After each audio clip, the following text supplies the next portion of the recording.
दोस्तों, आज हम इस वीडियो में जानेंगे रविवार व्रत की विधि के बारे में कि रविवार व्रत कब से शुरू करने चाहिए और रविवार के कितने व्रत आपको करने चाहिए। साथ ही हम इस वीडियो में जानेंगे रविवार व्रत की संपूर्ण पूजा विधि क्या है और आपको रविवार व्रत में क्या भोग और प्रसाद चढ़ाना चाहिए।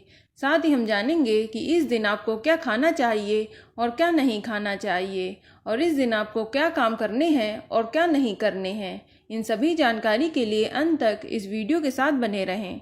और वीडियो शुरू करने से पहले आपसे रिक्वेस्ट है कि अगर आपने हमारा यूट्यूब चैनल सब्सक्राइब नहीं किया है तो जल्दी से सब्सक्राइब कर लें।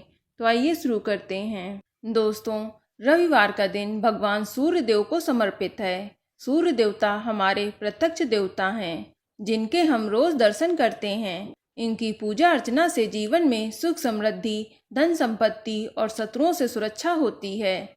साथ ही जो लोग सरकारी नौकरी की इच्छा रखते हैं उन्हें भी रविवार का व्रत जरूर रखना चाहिए। इस व्रत को करने से मान सम्मान, पद प्रतिष्ठा की प्राप्ति होती है और जिन लोगों को संतान की इच्छा है वह भी इस व्रत को कर सकते हैं। सूर्य देव की पूजा और व्रत करने से निरोगी काया मिलती है और जिन लोगों की कुंडली में सूर्य कमजोर है उन्हें रविवार का व्रत अवश्य करना चाहिए। इससे कुंडली में सूर्य मजबूत होकर शुभ फल देता है।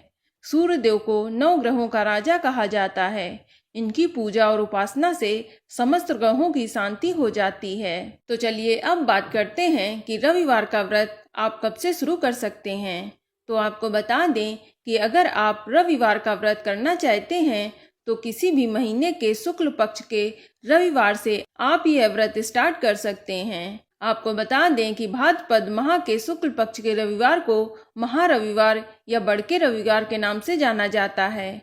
आप भादों के महीने के रविवार से भी यह व्रत शुरू कर सकते हैं। यह भी बहुत शुभ रहेगा। चलिए अब बात करते हैं कि आपको कितने रविवार का व्रत करना चाहिए। तो आपको बता दें कि यदि आप लंबे समय के लिए व्रत रखना चाहते हैं तो कम से कम 1 साल या 5 साल तक का व्रत करना चाहिए। यदि आप कम समय के लिए यह व्रत करना चाहते हैं तो आप 30 रविवार या 12 रविवार तक भी व्रत कर सकते हैं। अब बात करेंगे इसकी पूजा विधि के बारे में। तो आपको बता दें कि रविवार के दिन सूर्योदय से पूर्व बिस्तर से उठकर स्नान आदि करना चाहिए और इस दिन आपको लाल रंग के वस्त्र पहनने चाहिए। इसके बाद पहले रविवार को व्रत का संकल्प जरूर लें।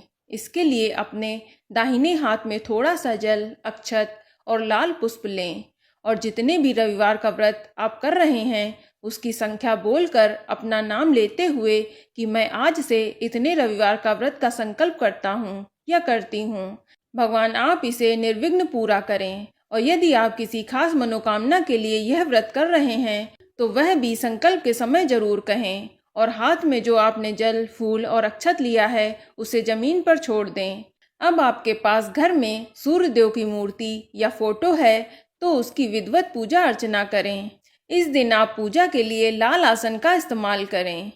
अब भगवान सूर्य देव को लाल चंदन, लाल पुष्प और अक्षत अर्पित करें और प्रसाद और भोग में आप भगवान सूर्य देव को गेहूं के आटे का हलवा या सीरा चढ़ाएं और धूप दीप जलाएं और उनकी आरती करें। इसके बाद आप रविवार व्रत की कथा सुनें। अब कथा सुनने के बाद सूर्य देव की आरती बोलें और भगवान सूर्य देव के मंत्रों का जाप करें। आप ओम घृणी सूर्याय नमः या ओम आदित्याय नमः मंत्र का जाप करें। आप इस दिन सूर्य चालीसा या आदित्य हृदय स्तोत्र नाम का पाठ भी करें। अब आप सूर्य देव को अर्घ्य दें। इसके लिए आप एक तांबे के लोटे में शुद्ध जल, लाल चंदन, लाल पुष्प और अक्षत डालकर सूर्य देवता को जल चढ़ाएं। आपको बता दें कि रविवार के व्रत में सिर्फ एक ही समय भोजन किया जाता है और ये भी ध्यान रखना है कि आपको सूर्यास्त से पहले भोजन कर लेना चाहिए। आप सूर्य के डूबने के बाद भोजन नहीं कर सकते हैं। फिर आप अगले दिन सूर्योदय के बाद ही भोजन कर सकते हैं क्योंकि यह व्रत सूर्योदय से लेकर अगले दिन सूर्योदय तक चलता है। यानी रविवार के बाद जब सोमवार को सूर्योदय होगा तब तक यह व्रत चलता है। इसके अलावा इस दिन ध्यान रखना चाहिए कि आपको सात्विक भोजन व फलाहार करना चाहिए। भोजन में आप गेहूं के आटे की रोटी, गेहूं की दलिया या हलवा, दूध, दही, घी और चीनी खाएं। ध्यान रखें, इस दिन आपको तेल और नमक नहीं खाना चाहिए और ना ही मिर्च, मसालेदार और कोई भी पकवान खाना चाहिए। इसके अलावा ध्यान रखें कि भोजन करने से पहले आप कुछ हिस्सा बच्चों को खिलाकर या मंदिर में दान करके फिर ही आप भोजन ग्रहण करें। ध्यान रखें कि व्रत वाले दिन आप किसी की बुराई ना करें, अपने से बड़ों का अपमान भी ना करें और इस दिन पूर्णतः ब्रह्मचर्य का पालन करें। और आपको बता दें कि इस व्रत में पान खाना वर्जित होता है और इसके अलावा दिन में सोना भी नहीं चाहिए। और जब आपके रविवार के व्रत पूरे हों तो आखिरी रविवार के दिन आप उद्यापन जरूर करें। इसके लिए आप किसी योग्य ब्राह्मण से हवन करवाएं और एक अच्छे और योग्य दंपति को भी भोजन करवाना चाहिए और अपनी यथाशक्ति के अनुसार दान दक्षिणा एवं लाल वस्त्र जरूर देना चाहिए। इस तरह से आपको रविवार व्रत का पूर्ण फल प्राप्त होगा।